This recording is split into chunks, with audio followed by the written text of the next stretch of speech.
guys. I'll just take a couple seconds here. Usually it cuts off the beginning. All right, we got 4 people here. That's great. So welcome back to the garage. This is the October 2022 live stream, and I haven't seen you guys since the last live stream. It's been another busy month, but you know, I feel a little bit better at least this month. I'm feeling a little bit better about things. So before we get started, there was a comment, I think it was on, I don't know what video, but right after the last live stream, and it was about my fur roommate, and somebody asked who she actually belongs to, like which of my roommates, and I didn't get the chance to answer that question, but I want to do that now. And so basically, to answer that question, she doesn't really belong to anyone. She is just her own independent roommate who lives here. That happened because somebody that Bilbo is friends with at some point dropped her off here, and then she's just been here ever since. I kind of get conflicting answers. I think when the old ladies move out next year, they're probably going to take her. Maybe, I'm not sure. They're saying that, but then Bill is also saying that she's going back to the guy that left her here. So I don't know, but she's been here a really long time, and she just is her own independent roommate. She doesn't belong to anyone here. Okay, so I see there's a couple of comments coming in. Oh, okay. Well, I guess we've got something to celebrate too. I didn't even realize. I just loaded up my channel dashboard here over to the side on my laptop, and it says that it's my channel's birthday. I don't remember when I set it up, but that's cool. Okay, so that would have been 8 years ago I set up this channel then. Okay, well, let's get into the video. I am just getting the video up here so I can look at your comments, and then we'll start to go through those.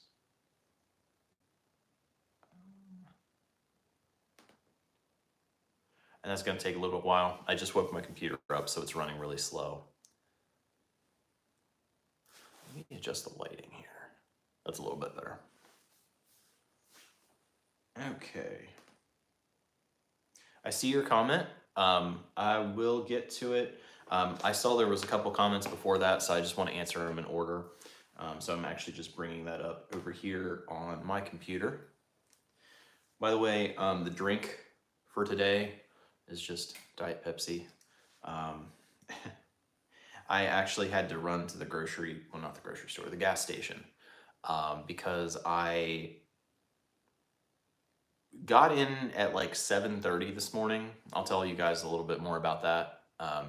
But I got in about 7:30 this morning and didn't have any food in the house, didn't have anything to drink, and I don't know, Walmart was probably open by that point, but I was so exhausted, I just came straight home. So I ran out before and got a couple of these because I definitely need the caffeine.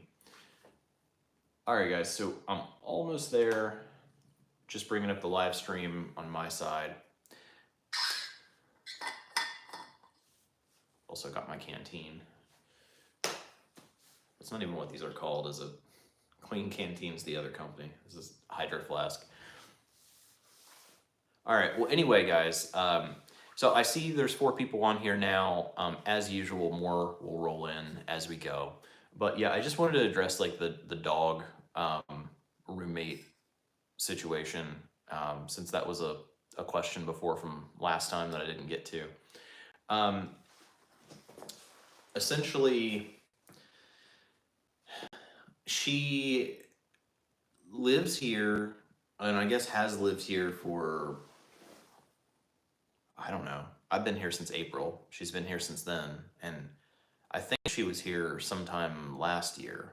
I don't know when she exactly got dropped off. No one has like really explained the entire situation, but yeah, we really just have this like autonomous dog roommate. She doesn't pay rent, but she gets along with everybody. So, And I'm still bringing up the comments here. I promise I will answer everyone's questions. Yeah, we who are about to die salute you. I see your comments coming in. They just pop up on the screen for a second, and that's why I'm bringing up the live stream on my computer, so I can scroll back through the chat feed and respond to everything. Because I think you've commented, and there might have been one other one. So it's almost pulled up here. I forgot to bring my laptop down until like the very last minute, and it's been asleep for, I don't know, probably over 24 hours. It's a super old computer. It's literally 10 years old, so it works fine, but when it's in sleep mode and you wake it up, it takes forever to wake up. To the point like it initially thinks it doesn't have a keyboard. It gives you like an error saying no keyboard attached, and that'll be on there for a while until it figures out it has a keyboard.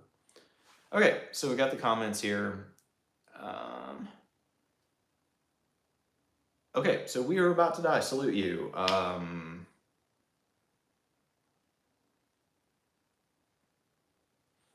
You say I ignored you on the last one, toward the end, but then again I came in late. What did I miss? I don't know. I don't know what the question was that I missed. Okay, so we were about to die. Salute you says, so who feeds the dog? Was there a stipulation that you guys all chip in to feed her and give her water? No, it's not my responsibility. So basically the deal with the dog is she has a bag of food. I don't know who buys it. It's not me. I don't contribute really anything to taking care of her. My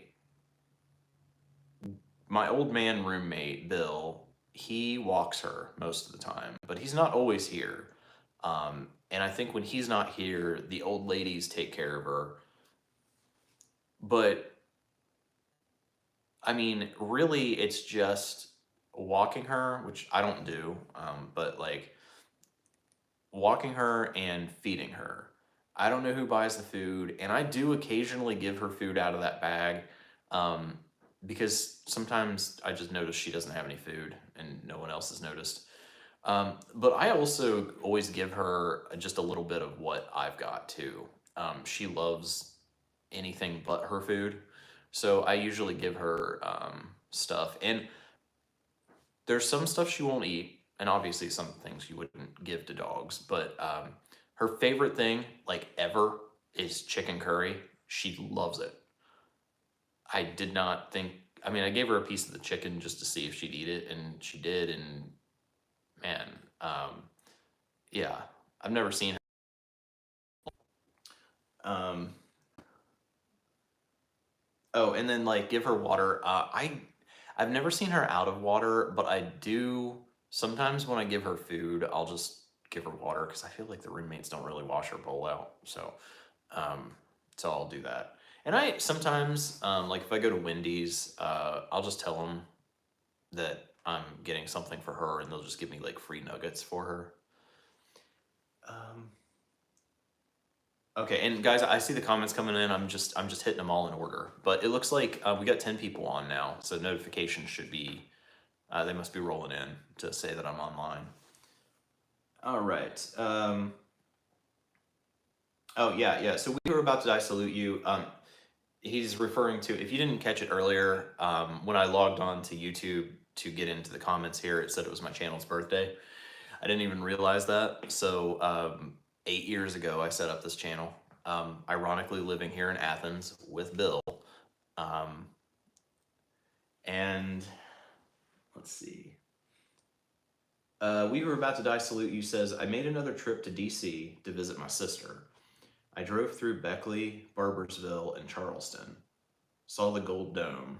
I think they even raised the toll rates, $4.25 now. So, okay. Yeah, so Beckley, I haven't been there in a really long time. That's on the West Virginia Turnpike. And man, I don't remember when I've been there. Probably when I was in elementary school was the last time. If you guys go through there, if you have time and you're not just driving from point to point, stop in Beckley and go to the exhibition coal mine. It's a lot more touristy than it was when I went there in the 90s, but it's still really cool. I mean, I think I know that you're from, I think, Kentucky, right? So maybe it's not that much of a thrill to you because, well, you also have them there. But Beckley has the exhibition coal mine, and it's a tour where you literally they put you on a coal jeep and you get to um, go into an actual coal mine, and they take you on a ride through it. So I thought that was really cool. Maybe it was just because I was little, but if I'm ever in Beckley, I'm probably going to try to do that again as an adult. Um, and I don't know, most people haven't been in coal mines, so it's a unique experience. Barbersville, I can't say I've ever been to. I know it's out, like kind of beside Huntington, and I know there's a mall there. The thing is, I've only actually ever been to Huntington twice.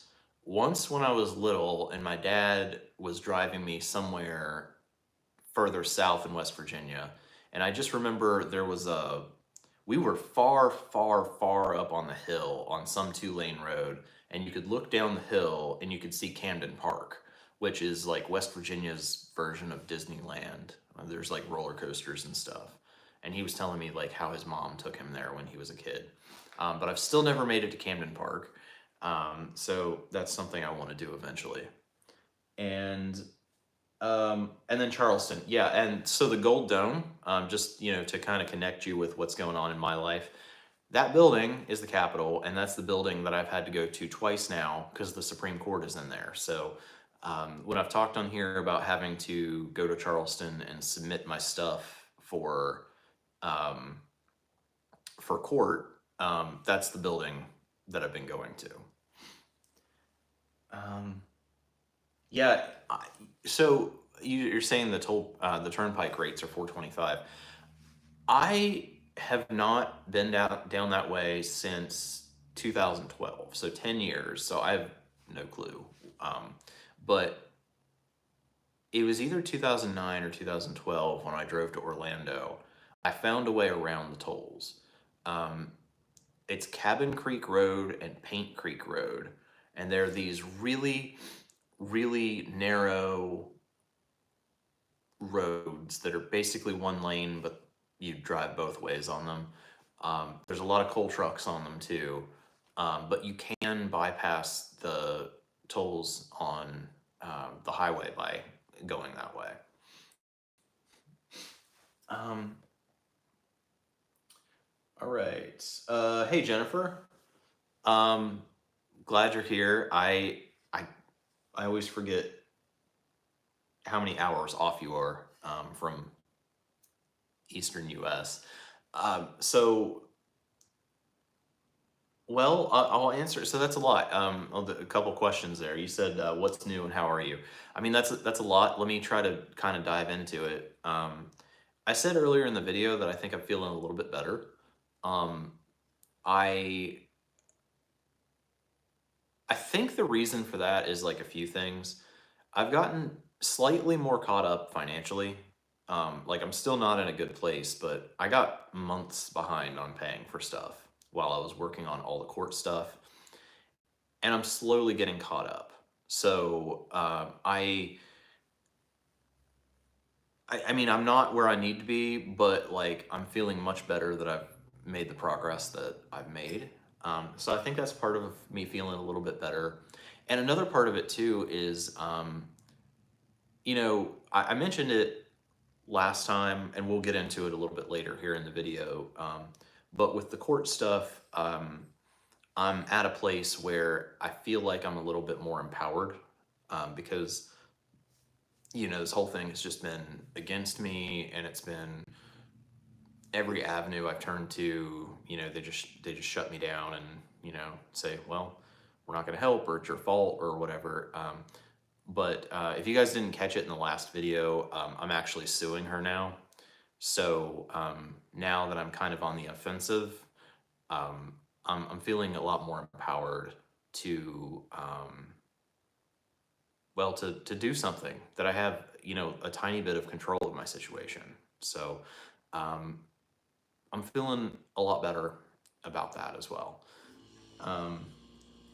And what else? Oh, gotta scroll up. There's a whole bunch of comments.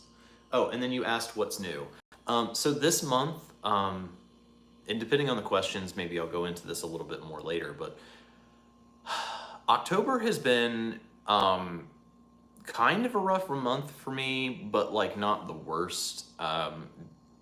There's nothing really too new other than I've spent a lot of time getting things prepared for the new lawsuit, and I've spent a lot of time working. And so I've been able to make progress both places. And that's helped me overall. And I think that really like the newest thing is just that I signed up for Uber Eats. I used to drive for Uber, and in fact, I'm wearing my old Lyft driver jacket because it's cold here in the garage. But I signed back up for Uber. I'm not doing rides, but I am doing delivery, just food delivery, and that has helped a lot too, supplementing DoorDash when it's slow. So I think overall, I'm making a lot more money in the time that I'm spending doing that. TaskRabbit has slowed down some, but that was kind of expected. From everything I've read online, it's always slow during the winter. So it's kind of slowed down. I lowered my rates a little bit.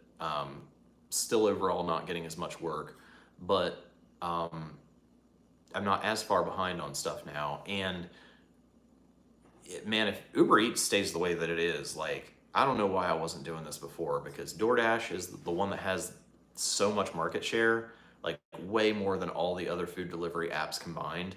But I mean, I could not get, the last 2 days, I could not get off Uber Eats to even do DoorDash. Like, it was one after another constantly all night long. So when I said I didn't get back home until 7:30 this morning, that's because I just kept wanting to go home. I was in Columbus working. I kept wanting to go home, and then it'd be like, it'd send me another order. And I'm like, well, I can't not go to White Castle for $45. Like, I need the money. So the orders were just coming in back to back, and they were like ridiculously huge. So I'm really happy with how much I'm making, because I don't have any downtime, and I'm making a lot more than I made on DoorDash. So just to give you an idea, last night I made like $70 on DoorDash and $250 on Uber Eats. So that was a really good night, and I made maybe about $250 combined between the two apps the night before. So I really am getting caught up, and I'm feeling my stress level coming down a little bit. And I know that's boring. I mean, I've just been working, and I've signed up for a new way to work. But that's what's taken all of my attention. Now, I did have about a 2-week period here in October where I was completely stressed out, like you couldn't believe. But it was because I knew I had to file the lawsuit by November 4th at the latest. And I knew that I couldn't afford the lawyer to do it, and I was going to have to write it on my own. But I could not get a hold of anyone that could even show me an example of what it needed to look like. Now I've got examples. I'm good. The thing's mostly written. I just got to file it here in the next few days. But I was freaking out because I knew I was going to have to take time off work to write it. But I didn't know how much. I didn't know, and I was like, okay, I'm trying to be responsible and proactive and, plan ahead and not write this last minute, but I couldn't get anybody to give me an example. And I finally got the lawyer on the phone, talked to him for about an hour. We got everything straightened out. So I have my ones I'm basing it off of, and now that I know what I'm writing, I feel like I'm doing a pretty good job of it. And I should finish that up by Tuesday and have that filed. Let's see here. We Who Are About to Die Salute You says, yeah, I would not. Whoa. Let's see, what is it? Yeah, I would not think American raised dogs would like spices in curry. Yeah, so and this is, well, this is racist. My old man roommate said this, but like I told I told him that. I told him, I was like, dude, like, she loves curry chicken, and I'm surprised, and he's like, oh yeah, she likes spices, she's Mexican. I'm like, what? And it's like, oh, she's a Chihuahua. Okay, well, that doesn't actually mean she's Mexican, but okay. But yeah, that's what my roommate said, and I found that she does not like salsa,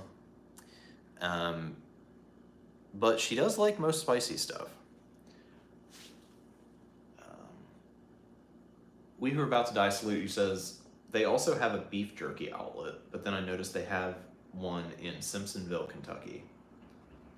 Now, I'd probably like to go to the beef jerky outlet. I mean, I can't afford most of it because it's expensive, but I am really excited because my drive between Athens and Columbus every day for work is on US 33, and they're opening a Love's truck stop. And I don't know if you guys know about Love's, but Love's is famous for their beef jerky. And man, there's not a Love's like anywhere near. So I'm like really, really, it says open soon. So I'm just waiting for that sign to change, and I'm gonna go get some. We Who Are About to Die Salute You says, I find it hilarious at that mall in Barboursville, they have all businesses ending in S, like Kohl's, Wendy's, Ollie's. Oh, well, yeah, I never noticed that. But also, in Ohio and West Virginia, people add S's to everything, like Kroger's and Walmart's. I don't think that's normal. You guys let me know if people do that where you're from, but yeah, that's really common here. Those are probably the two best examples. Kmart's, they do that too. I think, okay, We Who Are About to Die Salute You says, I think Burger King is the only business that breaks that theme. I don't know, maybe somebody has like a random name for it, because like my grandparents, they were born in the 1920s, and they always referred to KFC as the Colonels. I don't know if that was some kind of inside joke between them, or if that's like an old people thing. I don't know. And yeah, I was talking about back roads. If you take, well, it's basically the roads that went south over the mountains before the tunnels were put in and before the highway was put in, to get roughly the same path of where the West Virginia Turnpike is.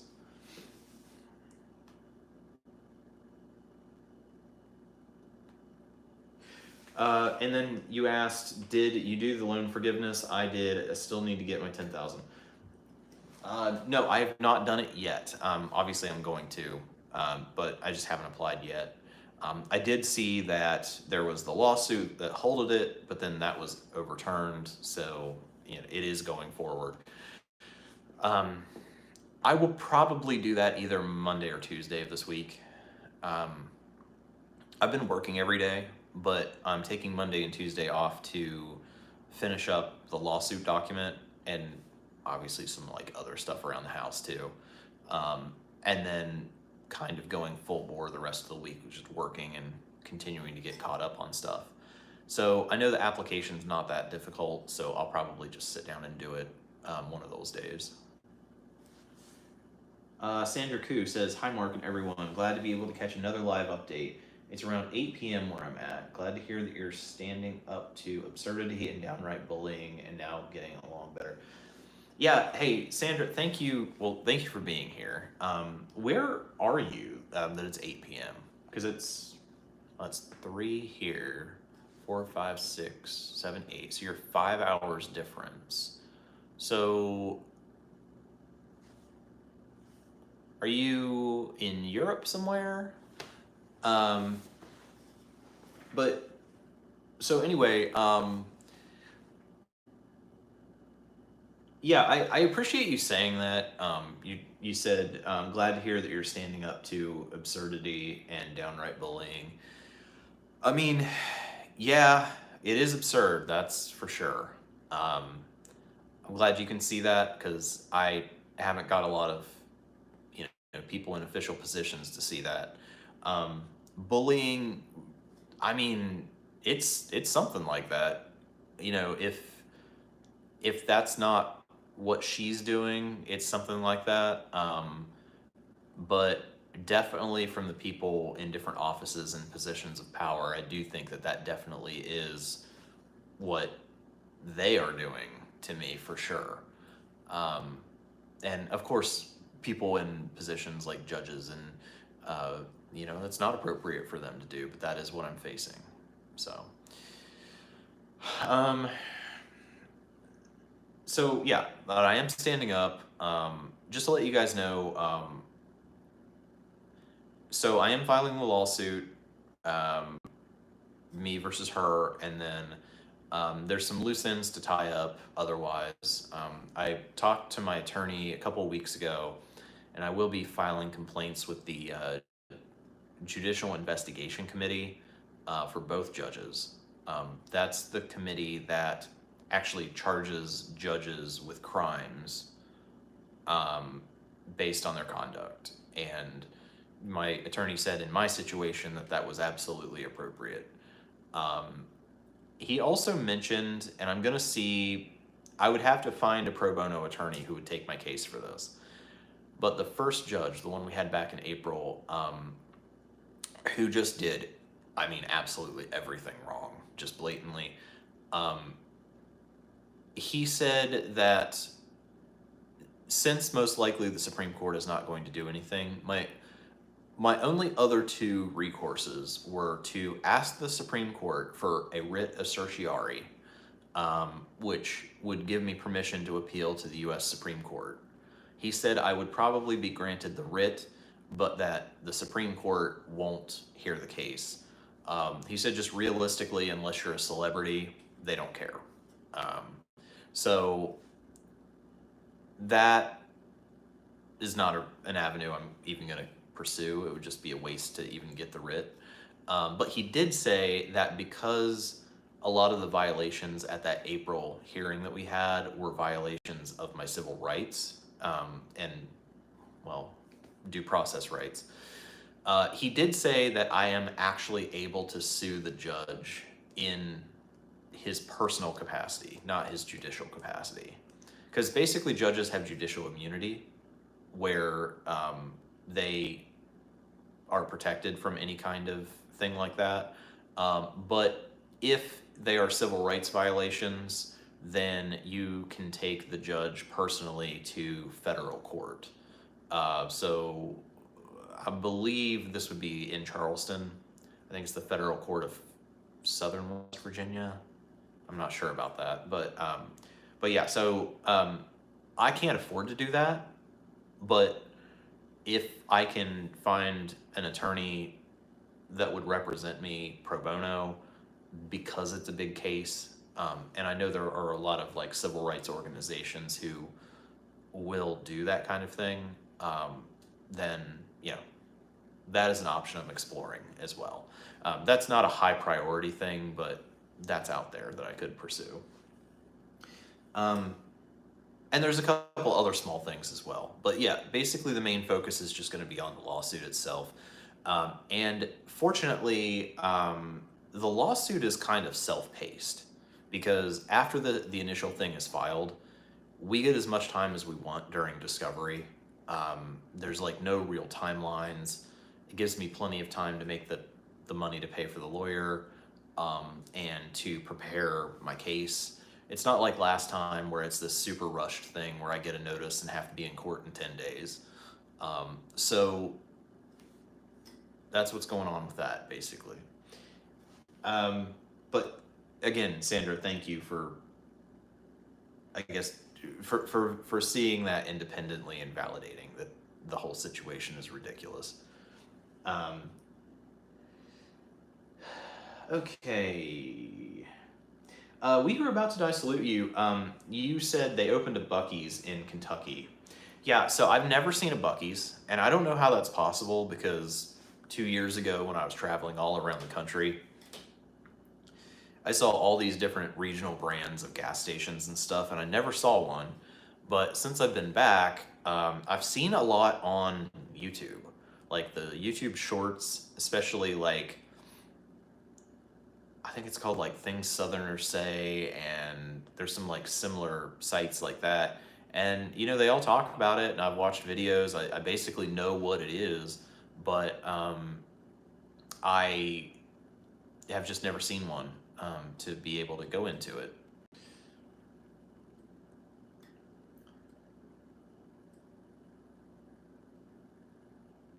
We who are about to die salute you says, I wish they had a Sheets because they have a flavor exclusive. So Kentucky doesn't have Sheets? That's, like, I'm really surprised. So backstory here. I have been familiar with Sheets since I was a little kid. Back then, they were in the eastern part of West Virginia. And they were not like the cool Sheets that we have now. They were basically just gas stations. But I do remember them. Like, I remember the red awnings and I remember the name. But they were like in the far eastern part of West Virginia. And then around 10 years ago now, when I first moved to Morgantown, I was familiar with Sheets. Sheets is a big thing in Morgantown and very popular with like students and stuff. And so I started going there like basically all the time. And then when I moved back to, well, I guess in general, this area within like, I don't know, 100 miles of here, I missed Sheets and I wanted to see it all the time. And, but like there was just like none close at all. And Parkersburg had been trying to get a Sheets forever, like forever. And they finally, in 2018, they opened 2 of them. There were originally supposed to be 5, and I don't know what happened, but they only ever built 2 of them. But you know, now when I go home, I can get Sheets. And then just this year, because I work in Columbus, I swear they've opened like 30 Sheets in Columbus in just this year. So when I'm home in Parkersburg, I go to Sheets. When I'm in Columbus working, which is most every day, I go to Sheets. But there is not a Sheets in Athens. Probably won't be for the foreseeable future, because Athens is a pretty small town, and because of the mountains, we're also pretty limited on space. So I don't know where they'd actually even put it if they did build one. But I think it would do really well here. It's just they just don't. I don't know if they don't have any plans to put one here or what.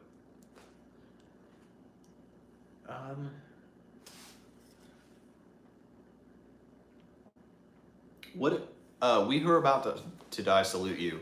You said the flavor exclusive. Of what? I mean, I like their milkshakes. I actually only get them when I'm sick, but they have like the seasonal flavors. And I'm bummed because they did away with my favorite thing. Well, okay, let me back up. I'm bummed because they did away with the trash can cookie, which was like my favorite thing ever. And it's been gone for like 3 years now. And then now they've done away with the prepackaged PB&Js because I'm a child, so that's what I would get as a snack when I'm on the road. They're the ones that don't have a crust, and it's just like a giant hot pocket of PB&J. Yeah, I love those things, but they don't have them. None of the locations have them anymore.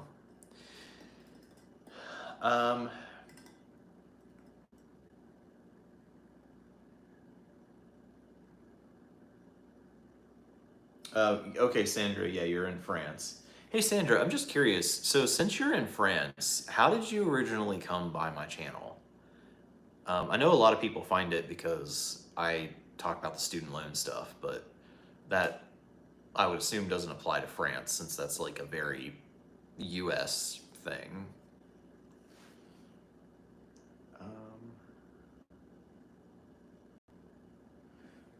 we who are about to die salute you says, and then we find that the court systems are money biased. Um, I mean, I'm not disagreeing with you. I'm not sure what you're referring to there. Um, and then you said, yeah, a judge will never lose their job, but they will have to pay up big time or they can be thrown into jail or lawsuits.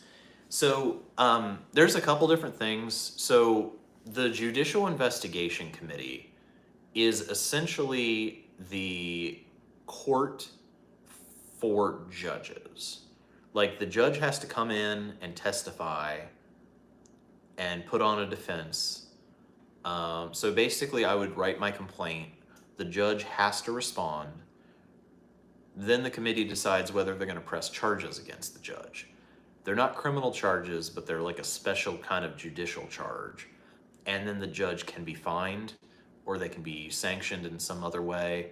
They can actually be removed. It's not usually done, but this particular judge,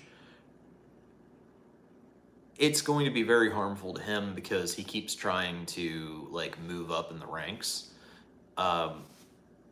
And the complaint that I'm going to write is particularly heinous. So I'm pretty sure it's going to keep him from ever being promoted. And he has a history of this. Like, these complaints are public, so you can look them up online. And I found multiple complaints from when he was an attorney and then multiple complaints when he was a judge. So it's definitely not going to look good for him when he comes before the committee again, this time with some really horrible things that he did. I do think that they're not just going to, I mean, they have fined him before and they've done different things. I think that it's going to be more than that this time. I don't know if it's going to be, I've seen them in some decisions, they make it so that he's not allowed to sit on the bench by himself. There has to be a senior judge that is in the courtroom at all times and observes him and like tells him what to do. I mean, sometimes there is removal. There's actually a judge in Raleigh County, West Virginia right now, which is where Beckley is, who actually is facing criminal charges. I think it was a divorce case. And like during the hearing, decided to like stop the hearing and make everyone go to this guy's house. I don't remember if it was the plaintiff or the defendant. She issued her own search warrant and then herself did the search and like broke into this guy's house and like looked through all his stuff. And so she did get in a lot of trouble for that. I think that might be one of the ones that actually got removed. But anyway, what I'm saying is this guy has a history of this kind of thing. And it's like if you're a criminal and you're facing criminal charges, your first offense is one thing, but if you have a string of previous offenses, they are not going to take it easy on you. So, yeah, and you're right too. They could possibly put him in jail. They have okay. So I guess you're talking about. They have Circle K's and Pilot J. Okay, so I think you're talking about Kentucky. We have Circle K in Ohio. More like kind of in the Columbus area. Not really anywhere else that I've seen. And then I can't think of a Pilot. There used to be one in Parkersburg, but it's been out of business for a long, long time. It was a truck stop, and not a nice truck stop. It was like because like you think of truck stops like Love's or Bucky's, and they're like really nice, right? And Sheetz even has some locations that are meant to be truck stops, but this Pilot was bad. Like it was like basically a gravel parking lot with like diesel tanks for the trucks to fill up, with like an hourly motel, the Lions Dens out there, and then like a I don't know, it was some kind of like casino or something. Like it was a really sketchy place. It got shut down, and it's just been abandoned for years. But that was what happened to our Pilot. Now, I think Pilot and Flying J are the same company, and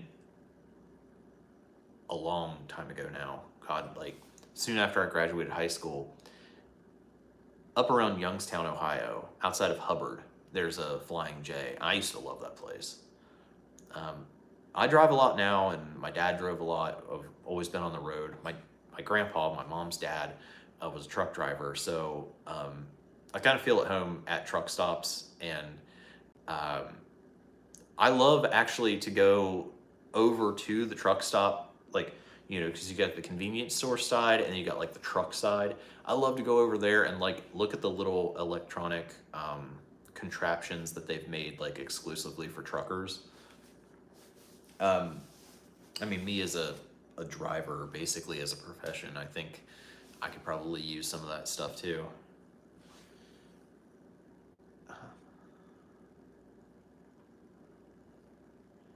And then we. Oh, okay. We were about to die salute, you says, but what I meant was Mountain Dew flavor exclusive. You must be talking about. Okay, so you must be talking about the one from the fountain. It's like blue electric lemonade or something like that. I've never tried it because they don't have a diet version, and I hate having that much sugar, so I don't ever really drink regular pop. But I do know what you're talking about. Did you stop at Sheetz when you were in West Virginia? Oh, and I forgot too. I was gonna say like another thing that makes me surprised that they don't have them in Kentucky is they have them in North Carolina. Like where I was gonna move in Raleigh, there was one just a couple miles down the road from us, and I was so excited to surprise the girl with that because she loves Sheetz so much, and I thought that like, you know, she'd be bummed. That'd be one of the things that she was gonna miss about West Virginia. And I was gonna surprise her once we got down there and show her that there was one right by our house.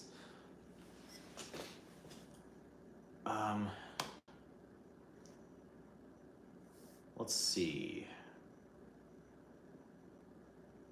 Max, favorite fast food or quick bite?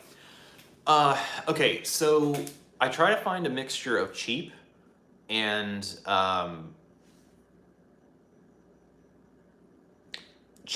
like you like not healthy, you know, it is fast food, but like okay for you. So basically what I do most of the time is I'll go to Wendy's, and Wendy's is Ohio based, so they're like everywhere here. There's basically more Wendy's than McDonald's. I get a spicy chicken sandwich, just plain, literally just the chicken. And that's actually the way I like it. That's not to like cut calories. I don't like any of the toppings. Used to be I would get that with a side of chili. I do like Wendy's chili. It's about 50-50. Half the time it upsets my stomach, other half it doesn't. I won't know until the next day. But Wendy's changed their fries here lately, and they're a lot better now. So I don't mind getting fries from there now. So I think more often than not I get the fries, which is probably not great. No, my favorite, this is also healthy but a little more expensive, is Chipotle. In fact, I'm getting Chipotle today because it's the last day for free queso. I have like a free queso reward. So at Chipotle, I mix it up a little bit here and there, but my main order is a bowl, brown rice, black beans, fajita. As much fajita as they will give me. They're always super stingy with it, but like as much as possible. And it's even better if it's the season where the peppers are multicolored, because each color has a different flavor. And then I do steak. Now I've tried the new guajillo steak. I like barbacoa. But then I get hot red, which is like, well, what it sounds like. I don't know what it's actually called, but the hot red salsa, corn salsa, and cheese. And that entire huge bowl is only 700 calories. So I'm eating kind of healthy. Calorie-wise, it's good. The only problem is like with the drink and stuff, it ends up being like $11, which is more than I'd like to pay. Let me think here. So I do Chipotle, Wendy's. I really don't like McDonald's. I just don't really like anything. I like the snack wraps, but they did away with them. Burger King on occasion, and if I go there, I get rodeo cheeseburgers. They're not on the menu, but they'll make them. And then the jalapeno cheese bites.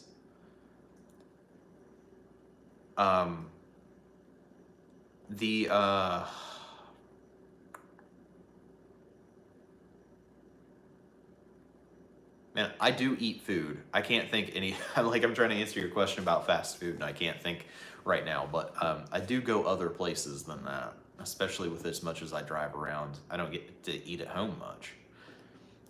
Let me see.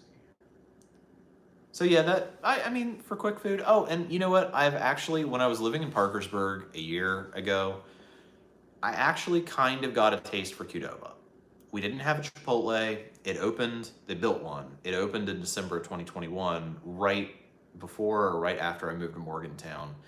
But the entire time I was there, we didn't have a Chipotle. There was a Qdoba.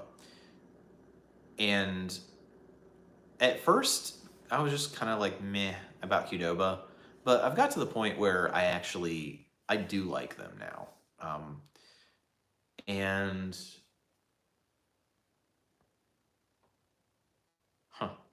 yeah, I don't know. I really can't think of anything else. Okay, so Case is saying, how's the case going? Well, so we've got 2 cases now. I'm gonna have to start like separating these out somehow. As far as the appeal, on October 26th, okay, let me back up. On October 4th or October 6th, I can't remember which, that was the deadline for her to reply to the brief, and she didn't do it. What that means is that when the Supreme Court evaluates everything, they just assume that she agrees with all my points. Then on October 26th, the appeal matured. So that means that at that maturity date, at any point after that, the Supreme Court can pick it up and make their ruling. So there's nothing else for me to submit. No more waiting on her. It's just, we wait. Now, here's the issue. If this was evaluated on the merits, hands down, I would win my case. No question. It's kind of the same as like back in April. Had I been able to do what I was supposed to do at the hearing, I would have won. No questions asked. It was kind of like when I talked to the lawyer, 2 weeks ago now, 3 weeks ago, we were talking about her initially filing for the restraining order and how it was ever even granted in the first place. And he said something about like, well, you know, they have to match up the accusations with the requirements, like what they're allowed to grant the order for. And I was like, yes, she didn't make any accusations that lined up with what you can actually get a restraining order for. And of course he was like, well, you know, I would have pointed that out in court if I was there with you. And the West Virginia State Code does say, if you are a family court judge and someone brings a domestic violence protection order to you in front of you and it does not meet these requirements, you are required to reject it, or well, dismiss it, I think it's called. Of course, that's not at all what happened. But basically, I'm going down a rabbit hole here, but I'll try to get myself back on track. Basically, what I'm saying is, we're just in a waiting game right now. But the thing about it is, it probably most likely will not be reviewed by the Supreme Court. It's not like they're just going to say, like, no, or that I never get a response. But what happens most of the time is that they find it moot. And in the legal sense, moot means that the underlying, not argument, the underlying issue that is being disputed is no longer an issue. And that's how they have seen DVPOs, domestic violence protection orders, that are appealed. By the time they get to the Supreme Court, they are expired because the Supreme Court takes so long to get to them. And so they have been dismissing them as moot. Which, I mean, I can kind of see their point where they're saying, well, you went through family court and this was granted. You went to circuit court and they upheld it. Then you're coming to us, and by the time it gets here, it's expired. Like, it's already gotten appellate review. You're asking for a second appellate review. We can't really do that because it's not going to make a difference because it's not in effect anymore. It's expired. My case is a little bit different, but I don't know if they're going to acknowledge that. My case is different because it never got appellate review at all.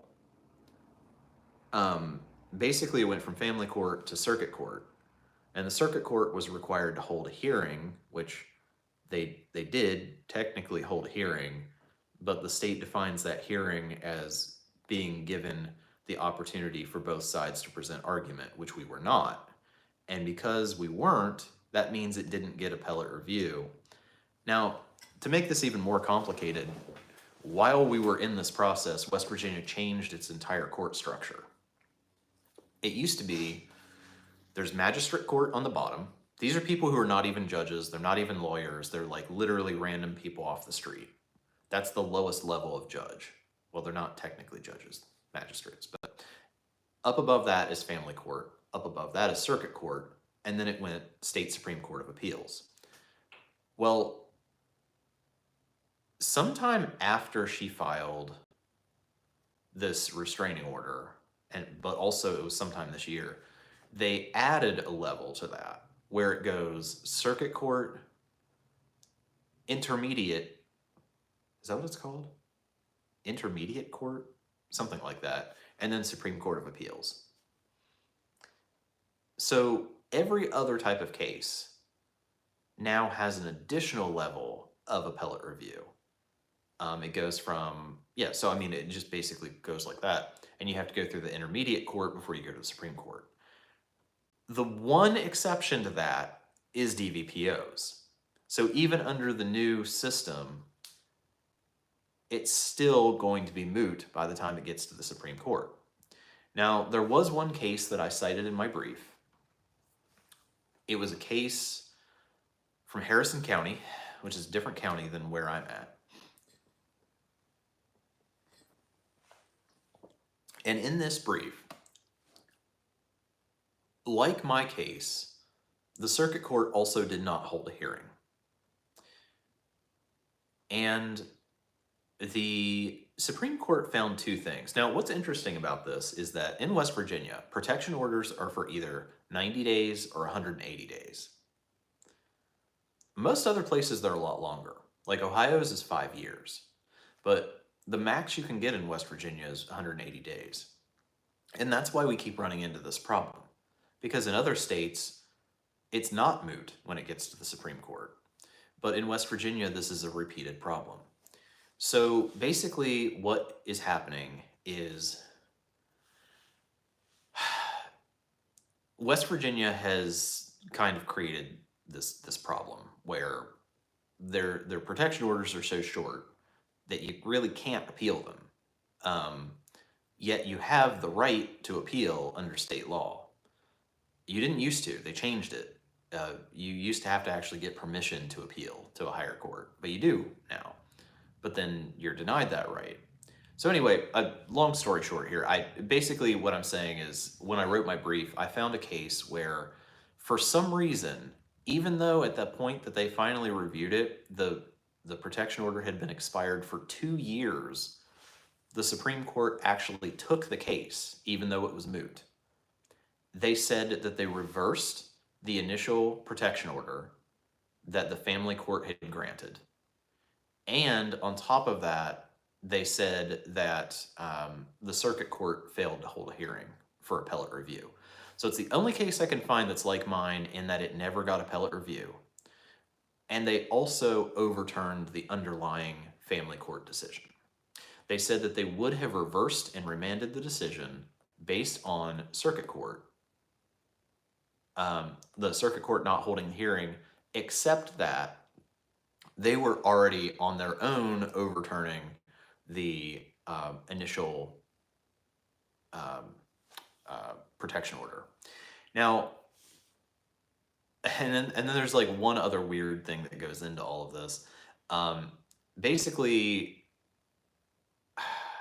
I don't even know if anybody cares, guys. If you don't want to know about this, like just tell me. I'm just trying to answer this question, but basically, what happened was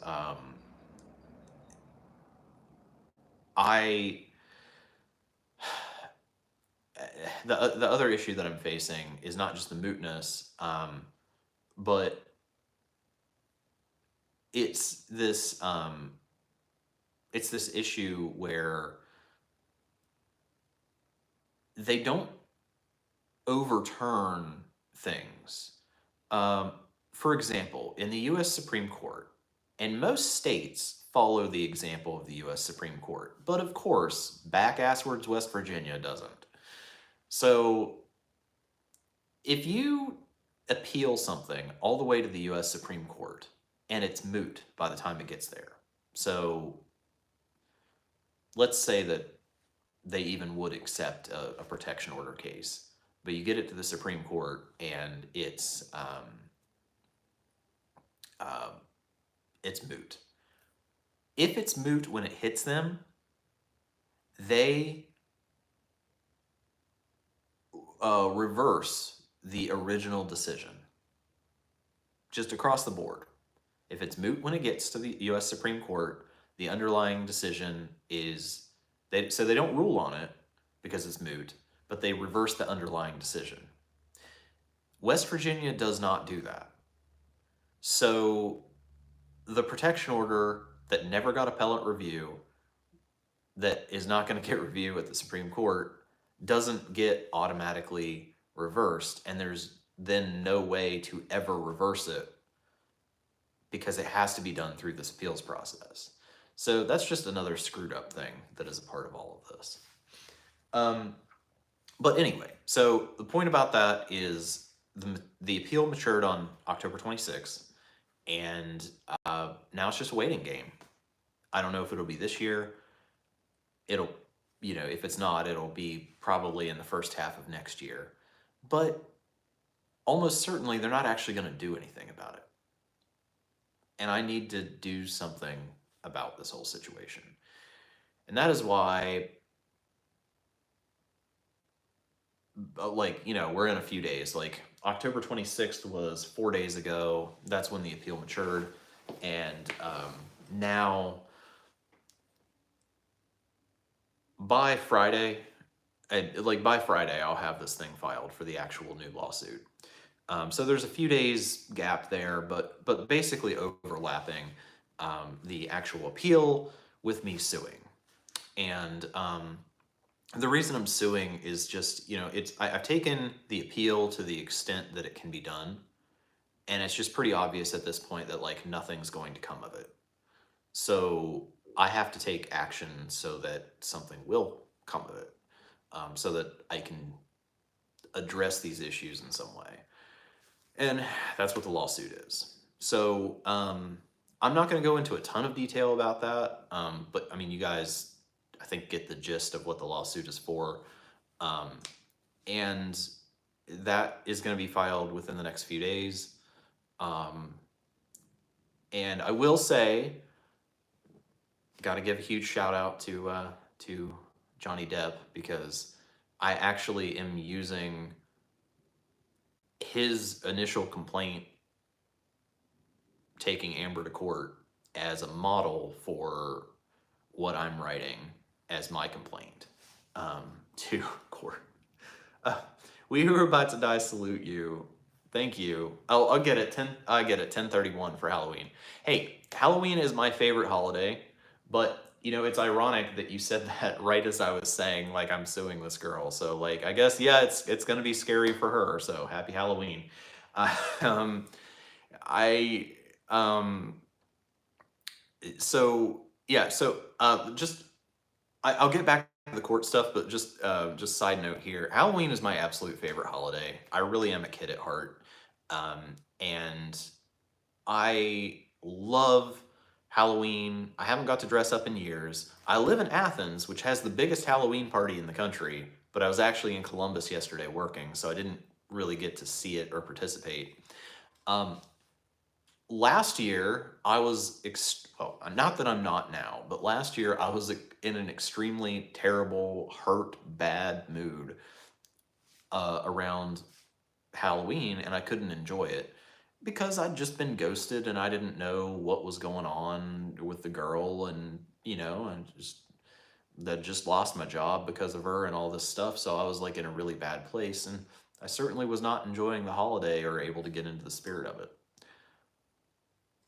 That's still the case, but a little less so now. And what I'm going to do, I'm not going to dress up. It's too late to go to Halloween parties. But what I am going to do, like I said, I am going to go to Chipotle today and get my free queso because it's the last day for it. But because tomorrow and Tuesday are dedicated to working on the lawsuit document, the rest of today, especially because I didn't wake up until like noon 30 because I didn't get in until 7:30 in the morning. I'm kind of taking it easy today. I'm gonna do some tax stuff, like accounting stuff from the last 2 days. I gotta do some laundry. I'm gonna clean up around the house and stuff. But I also am gonna sign up for Disney Plus. You guys know that I did have that earlier in the year for a few months, but I love Hocus Pocus, and I don't know what that was. I love Hocus Pocus. I did not get to watch it last year. I was, of course, supposed to watch it with a girl, and you know how that turned out. But even though I'm going to watch it by myself, laying on my floor because I don't have a bed, you know what? I'm going to get into it tonight. I'm probably just going to, I don't know. I'll find a way to enjoy myself, and I'm going to watch the old one, and I'm going to watch the new one that just came out because it's only available on Disney Plus, and that's why I have to actually subscribe. But I mean, don't worry, I'm not going to waste money. I'm probably only going to have it for 1 month. But yeah, okay. So I got super sidetracked, but thank you for the super chat on that. And case, back to your question, how's the case going? The second half of that is that it's now kind of focused more on the lawsuit side of it. I don't know. When I get a total amount, I will let you guys know how much I'm suing for. I am suing in circuit court rather than magistrate court because you can only sue for $10,000 or under in magistrate court. And that's combined. So when you sue, you have different counts, right? It's like not just one thing, but it's like each individual thing you put all in one document, but it's a total of all of those counts together. It has to be 10,000 or less. And even if we're just looking at compensatory damages, she would owe me more than that.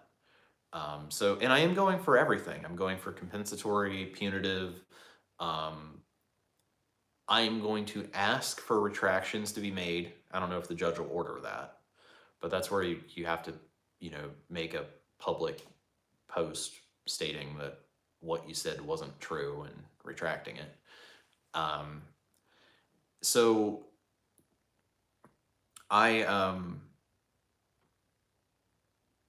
think it's going to be a bigger number than you guys are thinking, though. Like, without getting into too much of the details, essentially, the biggest part of this, the biggest factor, is that in West Virginia, I don't know, maybe it's different, maybe it's not different, I don't know.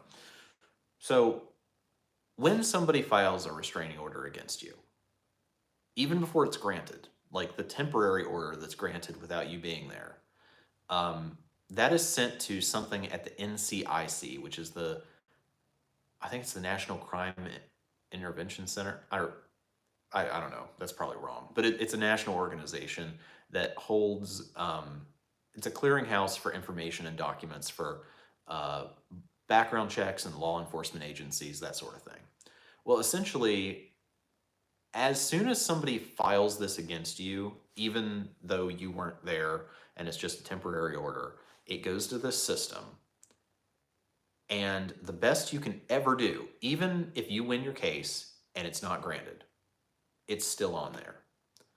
The best you can do is you can convince the court to send in a document saying that the thing's expired, but it's still there. Every time I get pulled over, every time I try to apply for a job or try to apply for security clearance, they're going to see that I had a restraining order against me. And so what I'm saying is the number that I'm suing for is going to be a lot more than you might expect, because I'm essentially never going to be able to get a job again, like a regular job. So because of that, part of what I'm suing for is loss of future wages. And that's a lot. When you think about how many potential years of life I have left and how much I would lose based on my work history over the last 20 years, the average of what I've made, that's a lot of money. Plus there's all the attorney's fees and the attorney's fees that I'm still going to incur in the future and a lot of those other things. So I don't know a number right now. I'm still working that out. And ultimately it will be a jury trial, and the ultimate decision will be the jury's of what they award, but it will be in the hundreds of thousands to millions range. It's not going to be $50 million like Johnny Depp. I mean, obviously I'm not missing out on like $6 million contracts like him, but I am missing out on a good chunk of money. So I don't know, guys. I mean, we'll see what happens, but that's the big thing. Yeah, we were about to salute you. Yeah, you're right. You said like almost like alimony. You are correct in that. Like, alimony basically is, if there's a divorce and the partner who makes less relied on support from the partner who made more, then there can be something like that. It won't be like that in that she's ordered to make like monthly payments to me. What it would be is I'll obtain a judgment, and then I'll have to execute the judgment, which I'm sure she won't make that easy, and we'll deal with that when we get there. Okay, I'm way behind on comments, so sorry guys. So let me get back here. Okay, we were about to salute you. You said Smucker's Uncrustables. It's not that brand. I've actually never had those. I've seen them at Walmart in the freezer, but these are refrigerated, not frozen, and they're not Smuckers because the Uncrustables I think are round. These are square, so it's just like a different brand, but it's the same thing. Yeah, and then you said yeah, Pilot Flying J. I knew those were the same company. Sandra says, actually, I caught one of your videos years back when you were talking about your monthly recaps and budgets, how you're paying off your student loans. Okay. Um, that was back when I was still living in Malaysia, and YouTube probably hit me with a bunch of random themes to try and gauge my interests, and I definitely found your title intriguing and clicked it. Okay. Yeah, I'm just curious. Like I said, when somebody that is not from the US comes to the channel, because like most of the problems I deal with are US, like student loans, my legal problems, those are all based on like US laws and US problems. So it's always interesting to me because I do see the analytics and I see that there are people from other countries um, that watch it, but I do wonder like maybe like why they're interested. Um, Oh, we were about to salute you. You said yes to get gas. I think you're talking about stopping at Sheets. But I was running late, got back at like 10 p.m., had to go to work the next day. Um, so I guess the big question is though, did you get the exclusive Mountain Dew flavor? And then you said I had chili yesterday and I got 2 spicy chicken sandwiches today. They had Halloween's deals. I don't know what that is. Um, I don't know what Halloween's is. I'll have to look that up. Um, and then you said barbacoa is beef cheek. Well, I don't. Maybe it is most places, but it's not at Chipotle. It's shoulder.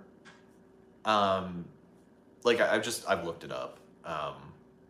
Now living in Columbus and now working in Columbus, I do have access to like authentic Mexican food, and I know that there's some stuff to avoid there. Like I love going to these. I'm totally butchering this name. So don't hate me if you speak Spanish, but La Michoacana is a chain of Mexican grocery stores around Columbus, and some of them have snack bars in them. And no one speaks a word of English in these stores.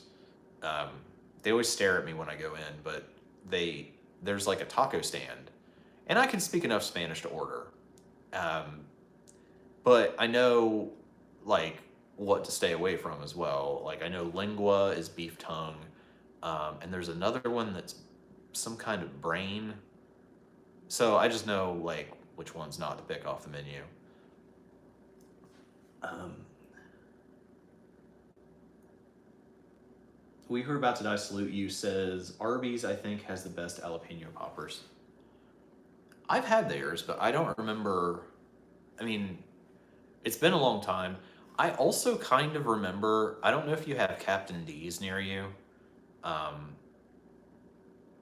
but they have them as well. It's been a really long time since I've had theirs. Um, there's something unique about theirs, though. I think it's like basically a whole jalapeno that's stuffed with cheese and then deep fried.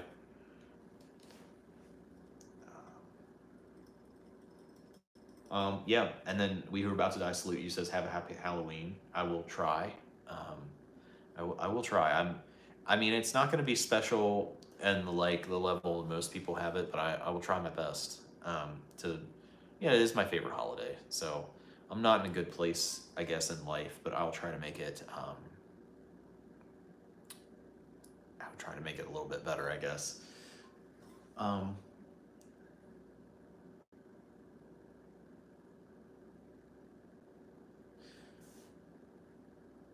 we who are about to die salute you says, "Oh, Mark, I just remembered.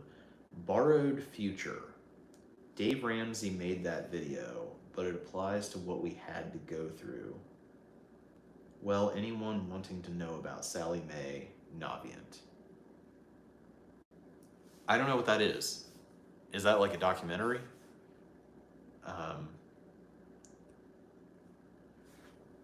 And then he says, I did not get the exclusive Mountain Dew flavor. All right, well, yeah, that's, I mean, I might try it. I might get like whatever their smallest cup is. Probably not even get a full one. I don't know. Also, not every Sheetz has it.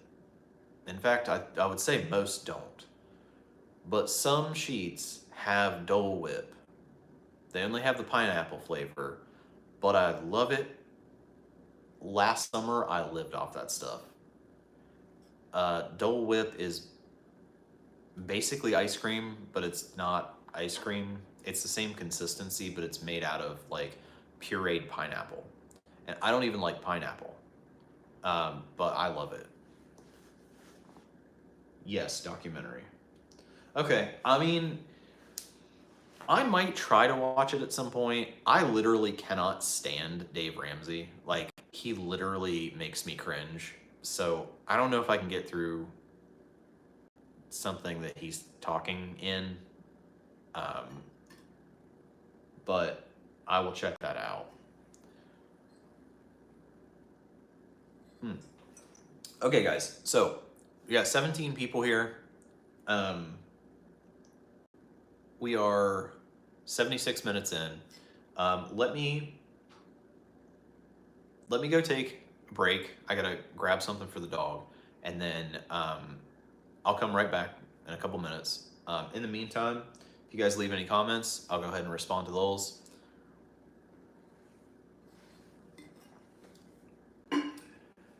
Oh, and I just see one pop up. So let me grab this, and then I will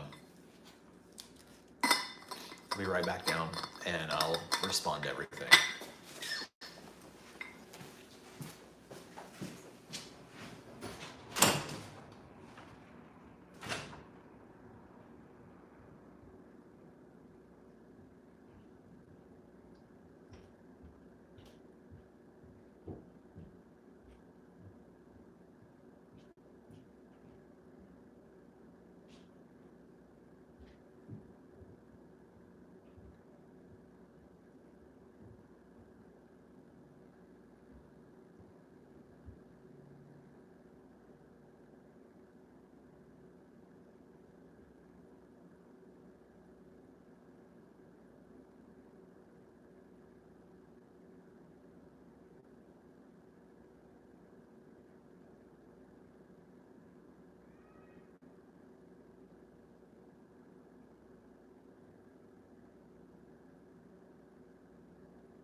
Okay, I'm back.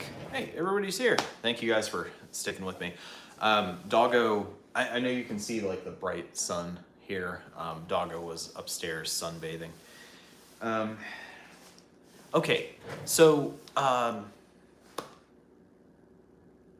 okay, we got a few comments here. We Who Are About to Die Salute You says, Lyndon B. Johnson apparently made student loans. Nixon made Sallie Mae. Bill Clinton and Republican Congress agreed that Sallie Mae should be privatized and Bill Clinton could keep government loan. This is why Sallie Mae has a lot of power and will literally financially devastate people who want to get private loans. This means the power to increase interest rates so high that you will never be able to pay them off. Yeah, so, okay, so LBJ kicked off the war on poverty. He actually did that right here. I'm in Athens, Ohio, which is the poorest county in Ohio. Here at Ohio University is where he kicked off the war on poverty. And part of that is, yeah, that's where he made student loans available, because part of the war on poverty was to make college available to people that it wasn't available to. I think for future videos, I may have to start blocking these windows, because that's just like way too much light coming like right at the camera. And then I don't know anything about Nixon.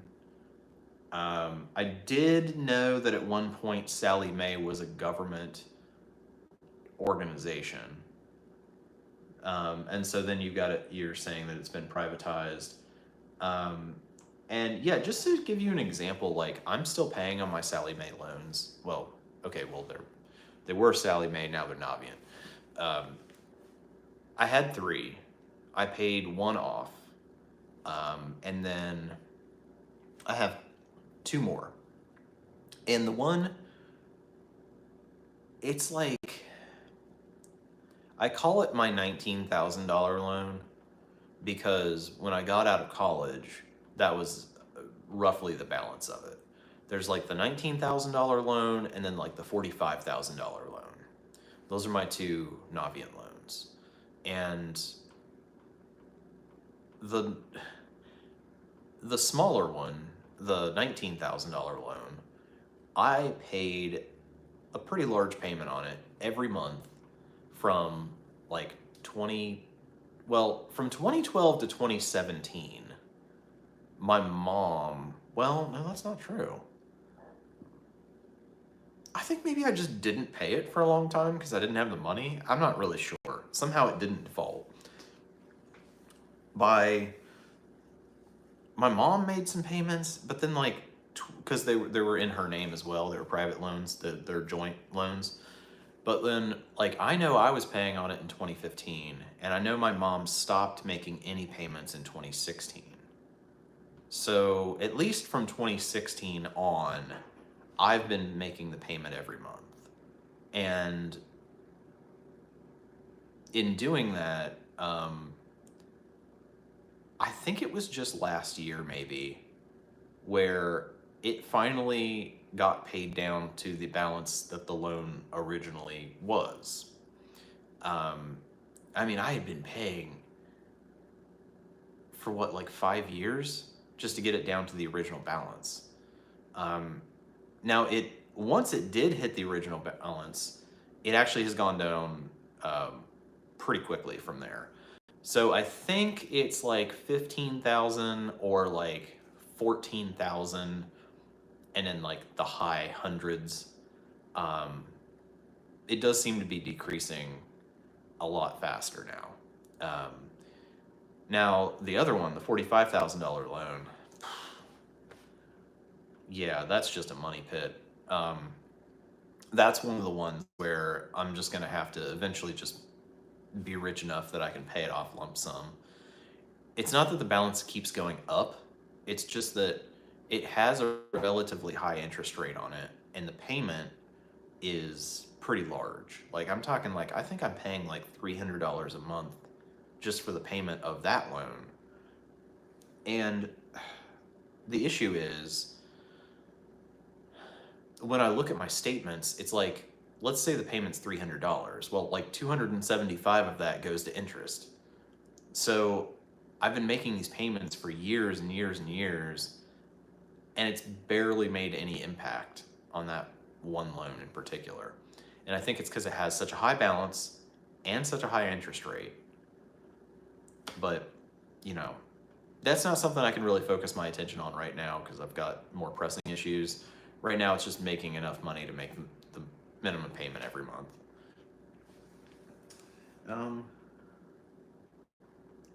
Sandra says, hope everyone will stay safe out there during the Halloween period. Still reeling from what happened in South Korea. What happened in South Korea? I haven't heard about anything, but then again, I was out super late last night working, and then I essentially woke up, got ready, and got on here. So if it happened last night, I don't know about it.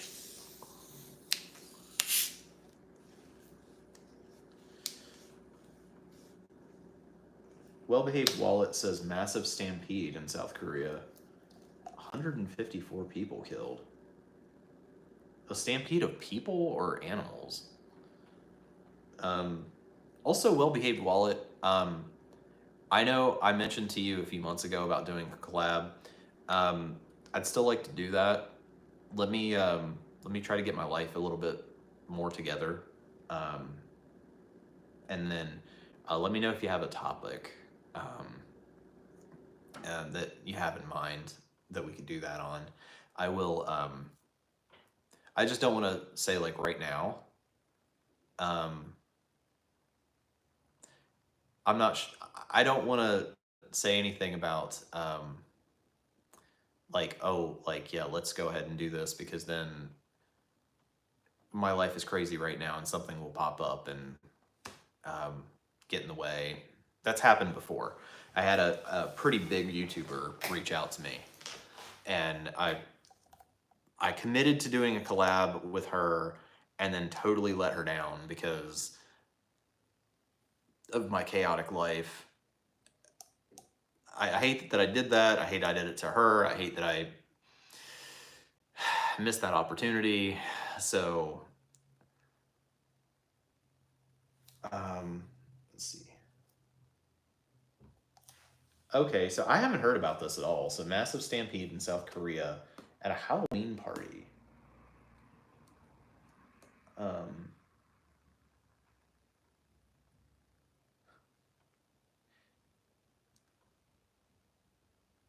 Let's see here. So, 154 people killed. We Were About to Die Salute You says, whereas if the government had those loans, you would be receiving a lower interest rate and you can defer with income based. Sally Mae, because being privatized can have their way with you.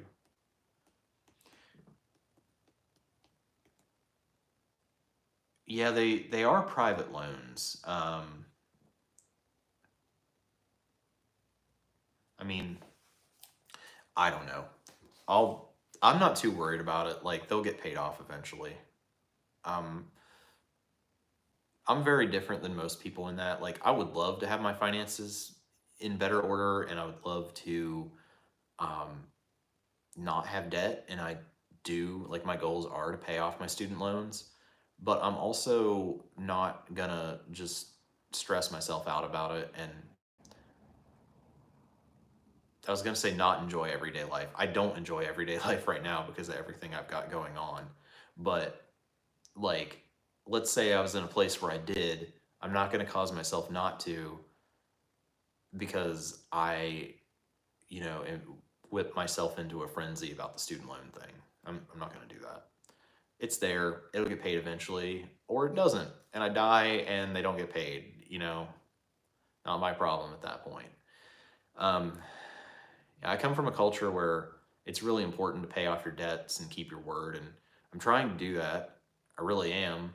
I intend to, but at the same time, I'm paying as agreed, which is all I really am obligated to do. I make my monthly payment every month. And okay, so Well Behaved Wallet said, yes, just let me know about a collab. All good, man. Life comes first. Hey, do you have your business email on your profile? Because that's probably how I'd contact you when I want to set that up. And take care of yourself first. Believe me, my therapist reminds me of that all the time. I know I'm terrible at it. You know, at the end of my sessions, she'll end it with like, okay, so what's one thing that you can do today for yourself? And I like kind of, I have no clue how to answer that.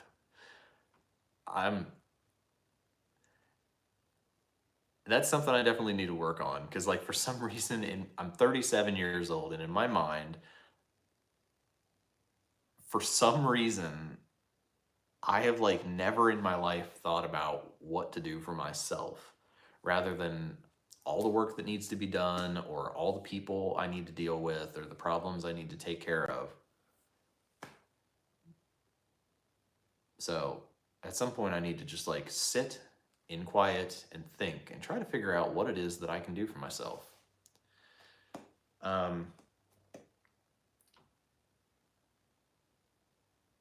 Yeah, YouTube will be here when I'm ready. And I appreciate you guys, like, especially because I'm not making the budget reviews and the budget with me's right now, like actually sticking with me through this because with this court stuff and then with me being homeless and then having to find a place and then getting a place that's not that great, and then, you know, now being in this like really ugly situation where I'm making progress on stuff, but it's not pretty.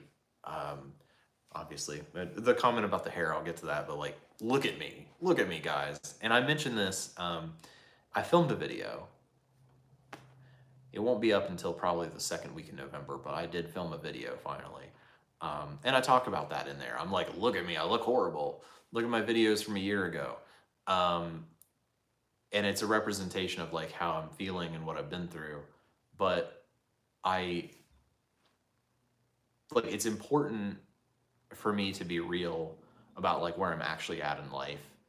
And if I am not making videos currently, like you guys know, there's something wrong. There's something going on. And I think that's okay because that's real. I'm not going to be one of those YouTubers that puts on a fake personality and acts like everything's okay. And I'm also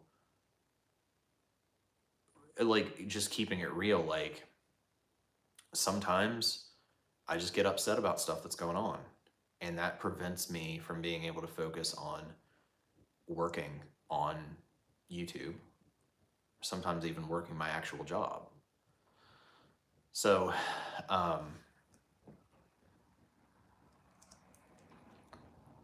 AJ, I don't think that's an insult. I'll get to your comment, but I didn't take it that way.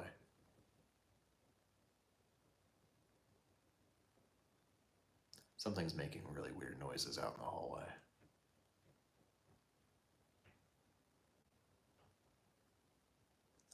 Give me a second. I'm trying to see if my roommates are intentionally making noise.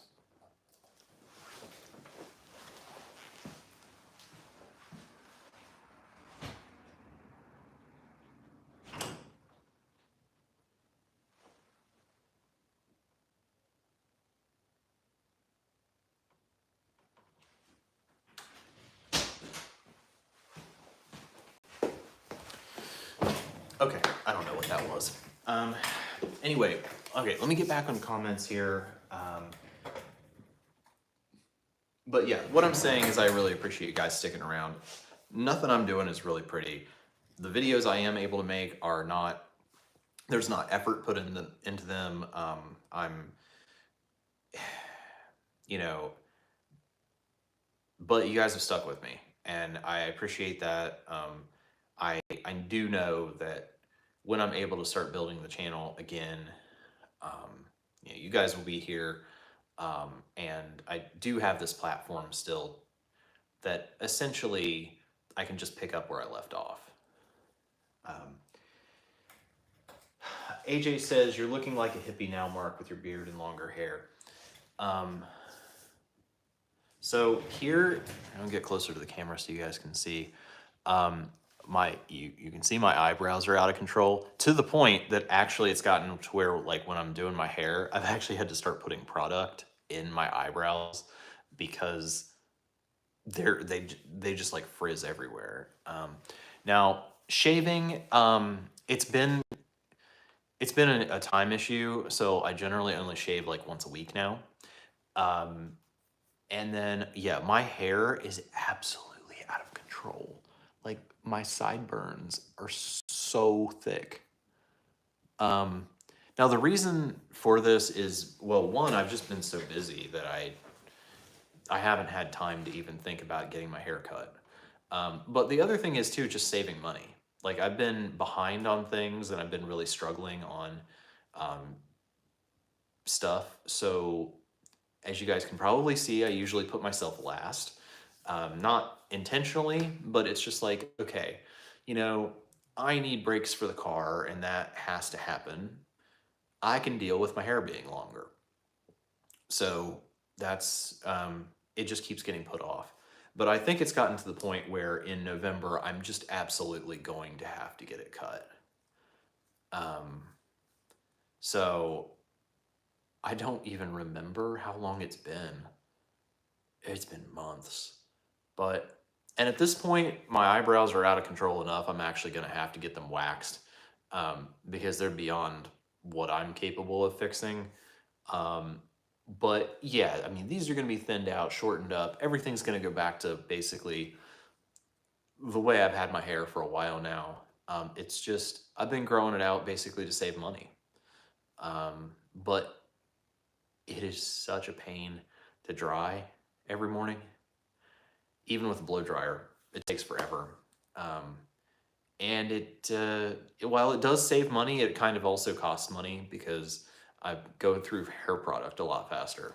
I have to use a lot more of it. Um, let's see. Well-behaved wallet says, totally hear you about wanting to enjoy everyday life. What would it take for you to enjoy your everyday life? Well, that's hard to say because I think I did enjoy my everyday life even when things were somewhat of a struggle. But then, when the girl disappeared, it's kind of like when you lose a thing, like you could have been happy without that thing beforehand, but then once you have it and then it's gone, like you're not happy anymore without it. And that was a huge thing that I struggled with. And I don't think it's so much that in particular now, but that's kind of been superseded by the court stuff. And I'm just constantly upset about what has happened with that. So I guess I'm taking steps to be able to rectify being so upset about that by now suing and kind of taking control. Because the thing that's been so really the most hurtful out of all of this is the control aspect. Like when she disappeared, I felt like I couldn't move in any direction because, uh, you know, do I go to North Carolina? Do I not? Do I stay here or do I not? Do I get a job here or do I go move somewhere else and get a job? And I felt like I couldn't make any of those decisions myself because I didn't know where I stood with her. I didn't know what was going on with anything, and it wasn't getting any input. So I felt like I lost control out of making any kind of decisions about my life. Because I felt like as soon as I did, she was going to pop back in and want me to do the complete opposite thing, and it was just going to screw everything up in the decisions I'd already made. So then when we got to court,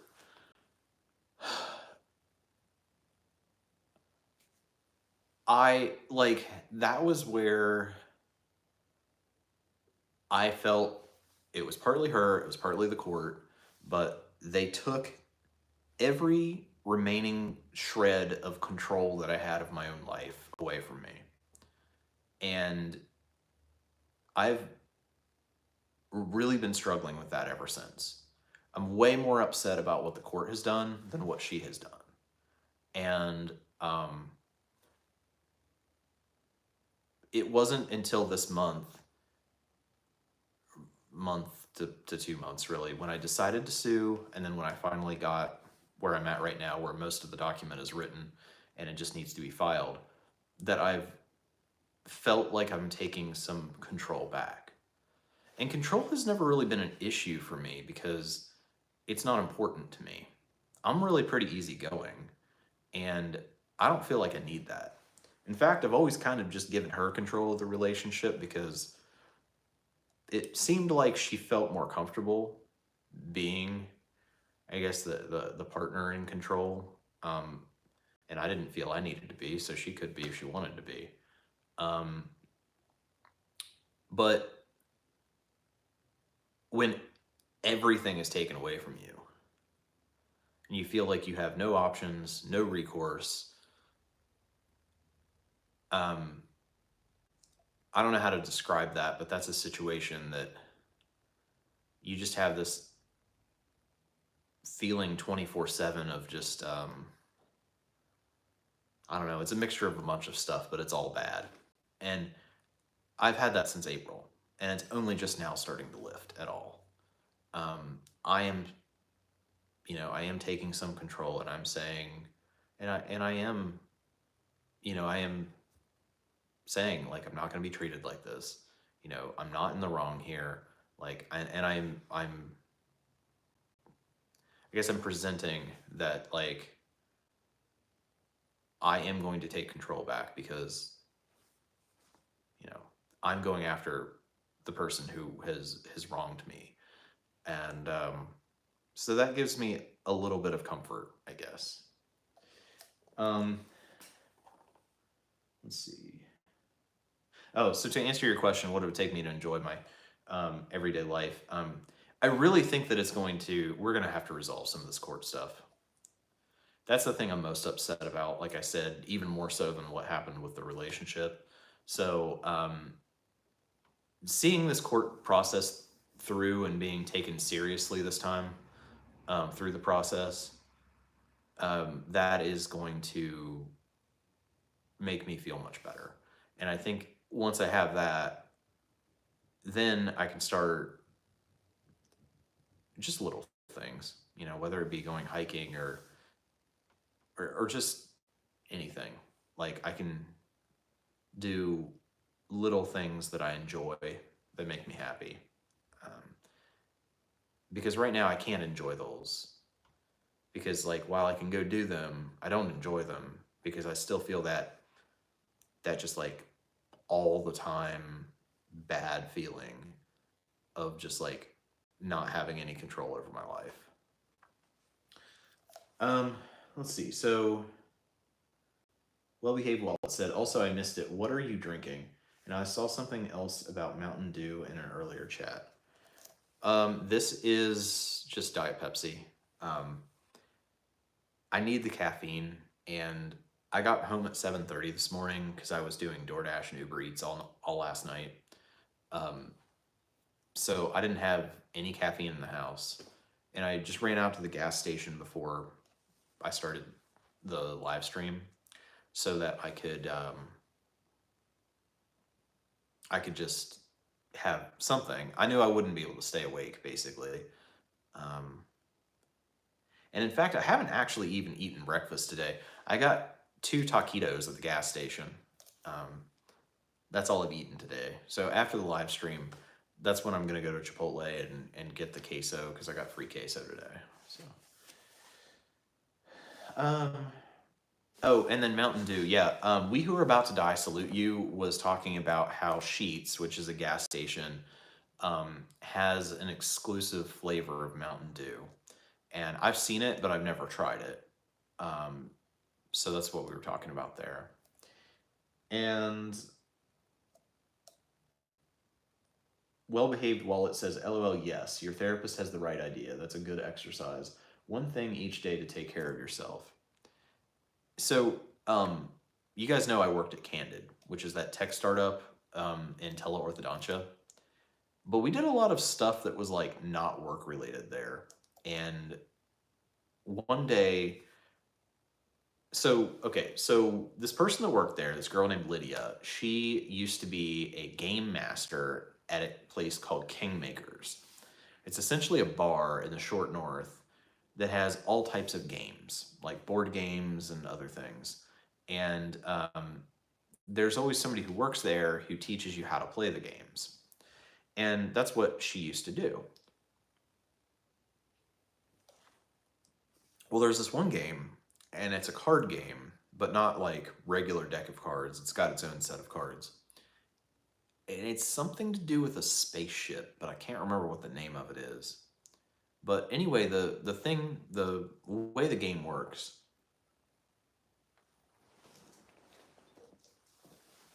you're in space, and something breaks on the spaceship, and you all have to work together to fix it, or else like you're all gonna die. Um, you need different parts and you need different tools in order to be able to fix whatever component you're supposed to be fixing.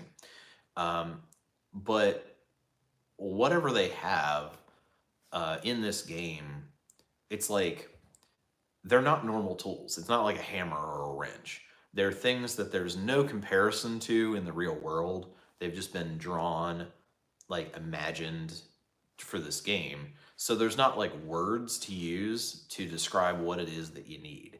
And so you have to like, everybody's searching for stuff that they need all at once while you're searching for stuff you need, and you don't have a word for it. So you have to like interact with people and try to come up with descriptors to find the thing that you need.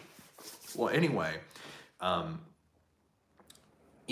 when we were playing this game, my boss actually came up with an interesting observation about me, which probably isn't a positive thing, but it is something that I think is very correct.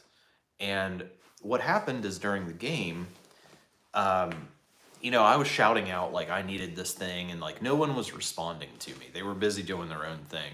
And so finally, I just ended up listening to other people and what they were needing, and figured I'd get mine like once everybody else was sorted out. And so I was handing them the stuff that they needed, but you're also on a timer, and we ended up running out of time. And my boss had observed that I was giving everyone else what they needed. Um, and I was not asking for like what I need. And essentially I was putting everyone else before myself. And I mean, that's, yeah, that's a pretty good observation. Um, I don't know why I do that. Um, I don't do it intentionally, but it's an example of like we talked about my therapist. It is so hard for me to think of something I would like to do, that I would like to do. Um, because for me, when I think about stuff like that, it's like, well, I've got this I really need to do my accounting for the last 2 days, and like that'll make me feel better to have that done. And my therapist is like, no, like that's not what I mean. Like not doing your tax paperwork. What do you enjoy? Um, and that's really hard for me. So so yeah, all right. Well, it's a little bit of introspection about how I put other people before me, I think. And Well-Behaved Wallet says, my things are simple, like drink enough water, stretch, take a few deep breaths. Huh. I'm really bad about the water thing. Although, I mean, technically, what, like 99% of Diet Pepsi is water, so I guess I'm drinking water. But I could stretch. I don't think I've stretched since the last time I went to the gym. Yeah, the deep breath thing. So I think I'm just really tense because of everything going on with me, but I feel like the only moments that I feel okay is like when I'm driving and I take a deep breath, and then that moment, like the couple seconds when I'm exhaling, those are the only moments that I feel good. And of course, I can't just do that repeatedly because I'm going to pass out. But I think that I'm at such like a level of like anxiety, and I've been there for so long that I don't even realize it. Like I feel unhappy and I feel uncomfortable, but I don't really consciously know how bad it is until I do that and I breathe out and I don't feel it for a second. And I feel how good that feels. Then I'm like, wow, I'm really tense. But yeah. AJ says, oh, I didn't mean it as an insult, Mark. I'm sorry it came off that way. Just noticed your hair was longer and more flowing. That's all. Yeah, no, I didn't take it as an insult. It's just, I know I've been putting off getting my hair cut. And honestly, at this point, I'm worried that my TaskRabbit clients, like, because they pick you based on your picture. And I'm like, they probably are like, oh, like, he looks like a clean cut guy. And then I, like, walk in like this. I definitely have felt judged. And honestly, like, I just don't really feel good about myself right now. Like, I don't mind admitting that to you guys. It's not just my hair. Like, you know, I'm not taking care of myself. I'm not shaving. Yeah, I mean, part of it's time.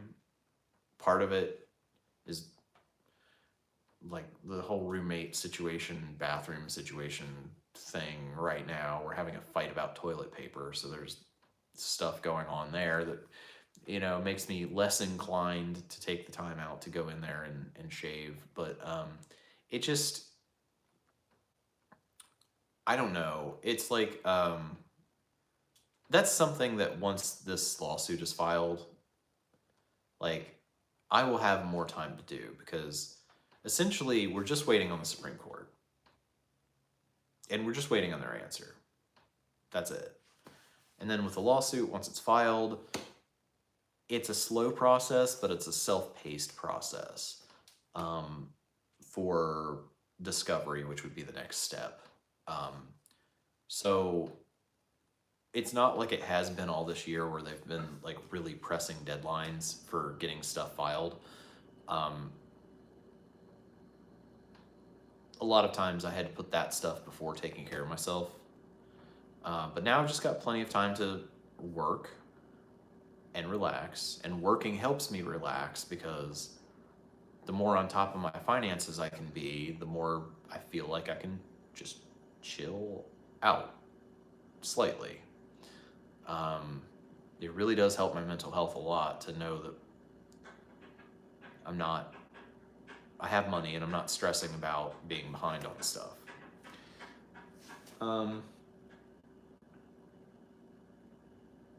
Well-behaved wallet says, appreciate the candor. Hang in there, just one step at a time. Yeah, I mean, I don't mind being, you know, open with you guys. Like, even knowing that this is going out, knowing that she's watching this video, because she does watch them. You know, I don't mind seeming vulnerable if I truly am. I think that's fine.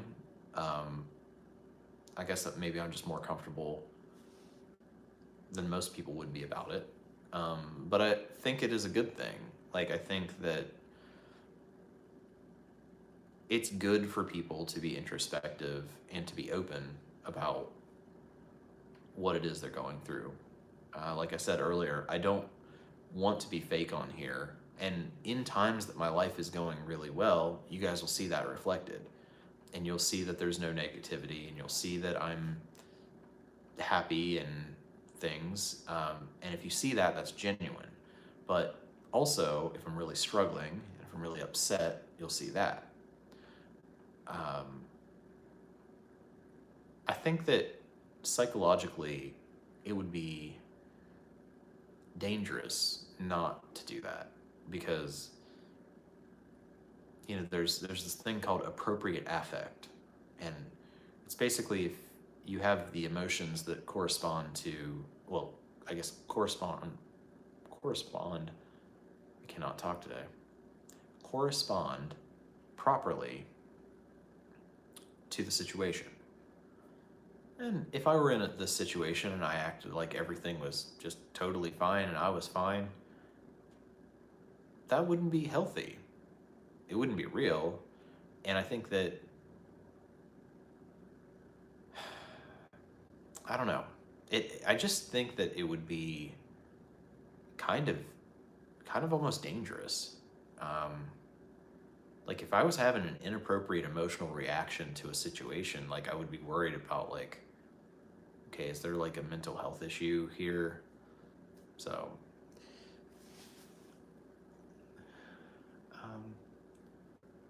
Well-Behaved Wallet says also, question from a past stream. You mentioned a business venture or investment you were working on and that we'd see in a future video. Yeah, so that's actually been done. Well, it's actually been done for a while. I just haven't been able to make the video about it. Now, I have it. I've done it. I can't, I haven't been able to do anything with it, but I still have it. That is probably something I need to focus some attention on down the road. This whole like moving a bunch of times thing, and then like the relationship, and then the court, it's taken my focus off of everything that I want to do.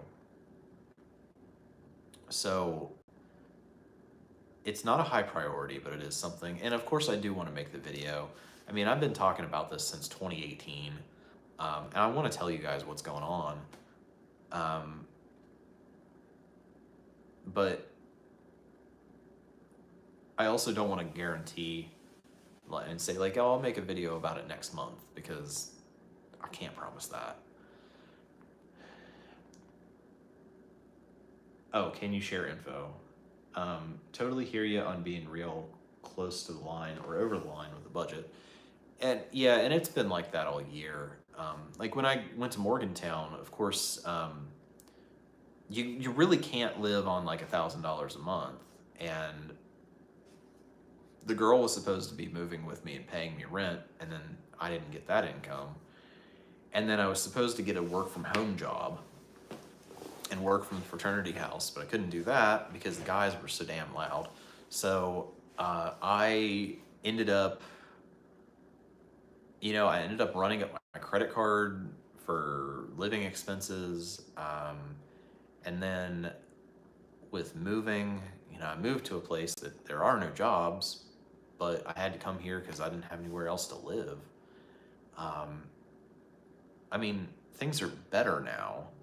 I wouldn't say they're really stabilized, but I'm basically taking the situation and I'm continuously,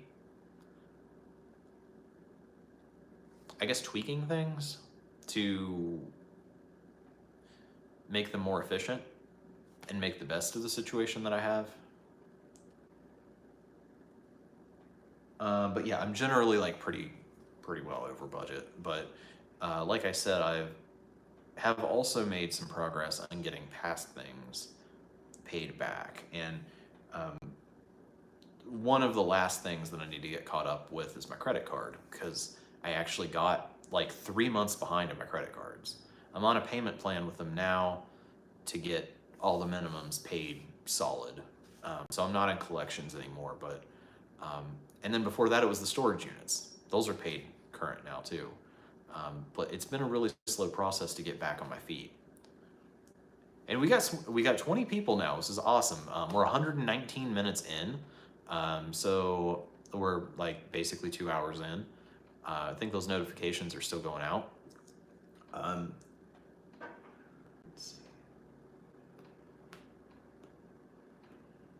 AJ says, if you got your hair cut very short, not buzz cut, but quite short, maybe you could get another month or so out of the haircut till it starts to feel unruly. I think your eyebrows look normal.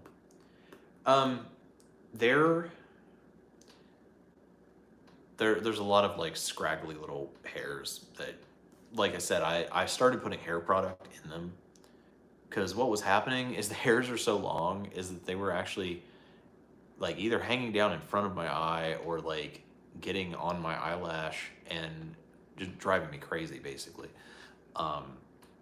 So it cleaned them up a little bit to put the product in. and just make me be able to go a little bit longer until I can get a haircut again. It will definitely be extremely short compared to what it is now. I don't want to go super short because my hair looks better long, but I will normally, when I was on a regular schedule of getting my haircut, I get my haircut every 4 weeks. Sometimes every 3 weeks in the summer because my hair does grow faster during the summer.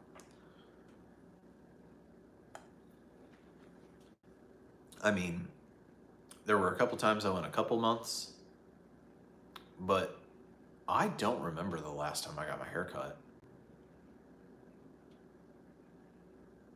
I mean, it's probably been 3, 4, 5 months. That's even longer than I went during COVID when nothing was open to get my hair cut. So this is really the longest it's been for a really long time.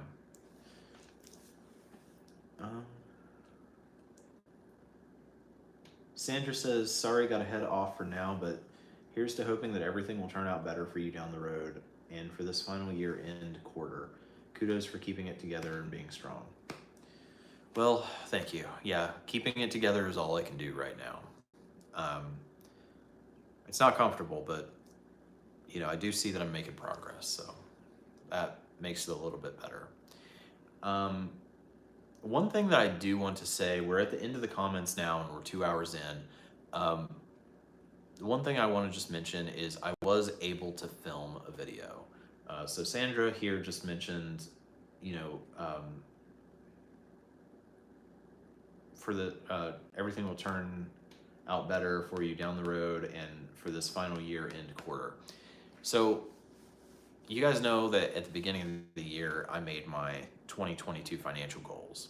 And pretty much as soon as I posted that video, well, my whole world fell apart. So those pretty much just fell apart as well. At the end of June, I was supposed to make the video of the 6-month update, which didn't happen. And I keep promising that I'm making it, and I still have not. Well, this past week, I did finally film the update. It's basically, I guess, a 10-month update rather than a 6-month update. But I did make a video. After I made it, it seemed really uninspired, to be honest. It seemed like I was very distracted by other things. But it is some content that, you know, at least I guess I'm starting to get that back out. I will have to edit the video, and I won't have time to do that until probably at the very earliest the 4th. So it's going to be more than a week before I can even start editing. But sometime in November, I should have a during the year update of what my plans are.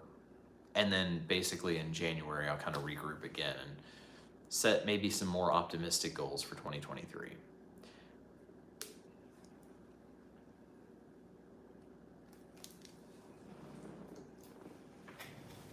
But anyway, guys, so I don't see any more comments. That's what's going on with me. At the very minimum, we'll keep doing the live streams every month. I will, now that I have the video filmed, I will very much try to get that edited and put up as soon as possible. But it'll be at least the 5th.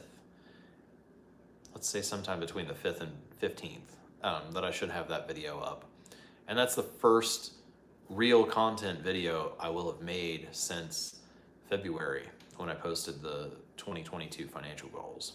But it's just a slow process of getting back to my normal life after everything that's happened this year.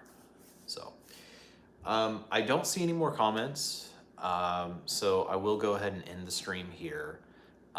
Thank you again, We Who Are About to Die salute you for the Halloween super chat. I am going to go to Chipotle and get my free queso, and then I'm going to watch the new Hocus Pocus tonight. I always appreciate you guys sticking with me through all the tribulations I've had in my life this year. And well-behaved wallet is right. When I get myself back on my feet, the channel will be here and you guys will be here, and we'll start making content again and start rebuilding. So other than that, expect one video in November, and then we'll do the live stream again for well, it'll probably be right around Thanksgiving time, maybe a little before, a little after. We'll do a live stream just like this one. So I will see you guys then, and if you have any other comments after this video is re-uploaded, just put them there. I may not be able to respond, but I do read all of them, and if I don't respond, I'll probably respond to it in November's live stream. So just let me know if you have anything to say down in the comments, and I will see you guys sometime next month.